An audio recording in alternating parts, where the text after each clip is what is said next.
पहले जब उनकी सरकार थी उन्होंने कहा था कि देश की संपत्ति पर पहला अधिकार मुसलमानों का है। राजस्थान के बांसवाड़ा की रैली में दिया प्रधानमंत्री नरेंद्र मोदी का एक भाषण चर्चा का विषय बना हुआ है। कांग्रेस नेताओं ने इसे लेकर चुनाव आयोग में शिकायत दर्ज कराई है और कहा है कि प्रधानमंत्री देश में नफरत के बीज बो रहे हैं। 19 अप्रैल को पहले चरण की वोटिंग खत्म हुई। इसके बाद 21 अप्रैल को बांसवाड़ा में पीएम नरेंद्र मोदी ने जो कहा, पहले वो सुनिए। पहले जब उनकी सरकार थी उन्होंने कहा था कि देश की संपत्ति पर पहला अधिकार मुसलमानों का है। इसका मतलब ये संपत्ति इकट्ठी करके किसको बांटेंगे? जिनके ज्यादा बच्चे हैं उनको बांटेंगे, घुसपैठियों को बांटेंगे। क्या आपकी मेहनत की कमाई का पैसा घुसपैठियों को दिया जाएगा? हालांकि पीएम मोदी ने मनमोहन सिंह के जिस 18 साल पुराने भाषण का जिक्र किया है, उसमें मनमोहन सिंह ने मुसलमानों को पहला हक देने की बात नहीं कही थी। मनमोहन सिंह ने अंग्रेजी में दिए गए भाषण में क्लेम शब्द का इस्तेमाल किया था। भारतीय मीडिया के साथ साथ अंतर्राष्ट्रीय मीडिया ने भी मोदी के बयान को अपने पन्नों पर जगह दी है। अमेरिकी अखबार वॉशिंगटन पोस्ट ने 22 अप्रैल को इसे लेकर मोदी पर चुनावी रैली में मुसलमानों के खिलाफ नफरती भाषण देने का आरोप शीर्षक से रिपोर्ट अपनी वेबसाइट पर छापी। इस रिपोर्ट में भारत के नागरिकता कानून का भी जिक्र किया गया है।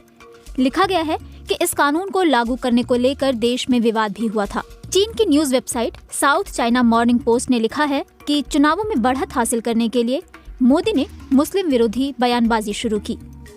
वेबसाइट ने लिखा है कि बीजेपी की उम्मीद के अनुरूप प्रदर्शन न होने के दावों के बीच पीएम नरेंद्र मोदी एक बार फिर चुनावी रैलियों में धर्म का इस्तेमाल कर रहे हैं और उन्होंने भारत के मुसलमानों पर बयानबाजी तेज कर दी है। उनके बयानों से चुनाव के मानकों यानी आचार संहिता के उल्लंघन होने की चिंता जताई जा रही है। टाइम मैगजीन ने भी इस खबर को जगह दी है। मैगजीन ने लिखा है कि भारत की आबादी 144 करोड़ है और बीजेपी की आलोचना मुसलमान समुदाय को बाहर से आए विदेशियों के रूप में देखने के लिए होती रही है। इनमें पड़ोसी बांग्लादेश और म्यांमार से आए मुसलमान भी शामिल हैं। पत्रिका ने अमेरिका में मुसलमानों के अधिकारों के लिए काम करने वाले समूह council of American Islamic relations के एक बयान को अपनी रिपोर्ट में जगह दी है, जिसमें मोदी के भाषण की आलोचना की गई है। न्यूयॉर्क टाइम्स ने इस पर 23 अप्रैल को रिपोर्ट छापी। वेबसाइट ने जिस शीर्षक के साथ रिपोर्ट छापी है वो है, मोदी ने भारत के मुसलमानों को घुसपैठिया क्यों कहा, क्योंकि वो ऐसा कर सकते थे। न्यूयॉर्क टाइम्स ने लिखा है कि अपनी सत्ता को सुरक्षित मानकर पीएम मोदी आर्थिक और कूटनीतिक स्तर पर देश के विकास को लेकर वैश्विक नेता के तौर पर खुद को पेश कर रहे थे। ऐसा करके वो पार्टी के प्रचलित विभाजनकारी रवैये से खुद को अलग रखे हुए थे। लेकिन रविवार शाम को उन्होंने एक चुनावी स्पीच देकर मुसलमानों को कथित तौर पर घुसपैठिए और अधिक बच्चों वाला कहा। उनकी ये स्पीच बड़े विवाद का मुद्दा बन गई।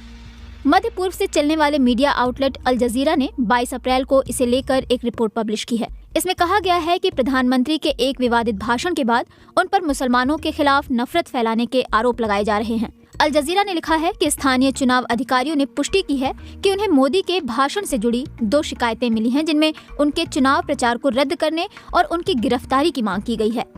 तुर्की से चलने वाले TRT वर्ल्ड ने इस हेडलाइन के साथ रिपोर्ट छापी है कि वोट की तलाश में मोदी ने मुसलमानों को घुसपैठिए कहा, जिसके बाद नाराजगी देखी जा रही है।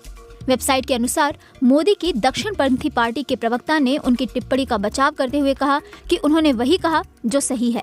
वहीं कांग्रेस ने इसे चुनावी भाषण में खुले तौर पर अल्पसंख्यक मुसलमानों को निशाना बनाने की कोशिश करार दिया है।